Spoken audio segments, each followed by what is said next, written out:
మహిళలు ఉచితంగా బస్సులో ప్రయాణం చేయడాన్ని ప్రధానమంత్రి గారి స్థాయిలో జీర్ణించుకోలేకపోతా ఉన్నాడు.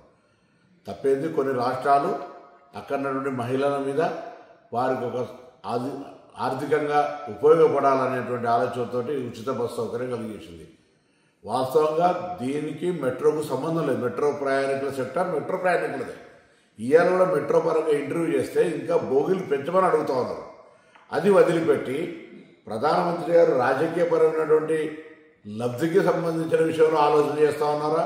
ఇంత బస్సు ప్రయాణానికి సంబంధించినటువంటి దాని మీద ప్రధానమంత్రి గారు ఎందుకు ఆ విధంగా వ్యవహారం చేస్తుందో తెలియదు. కానీ తెలంగాణ రాష్ట్ర ప్రభుత్వం కాంగ్రెస్ పార్టీ తప్పకుండా మహిళలకు ఎవరన్నీ తెలంగాణలో ఉన్నటువంటి హైదరాబాద్లో మెట్రో వాళ్ళు ఏం చేసినా ఇంకోరు ఏం చేసినా ఉచిత బస్సు ప్రయాణం అనేటువంటి ఏ ఇబ్బంది భవిష్యత్తులో ఉండదు. దీనికి ఇంకా కొన్ని రూట్లు పెంచి కొన్ని బస్సులు పెంచి కొంత ఇంకా సౌకర్యంగా చేయడానికి మా ప్రయత్నం కొనసాగుతుంది.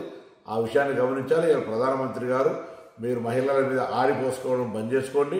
ఈ విధంగా ఉచితంగా బస్సు ఇచ్చేంత మాత్రాన మీకు నష్టం జరుగుతున్నట్టు అజీర్తి అయినట్టు మాట్లాడితే మంచిది కాదు.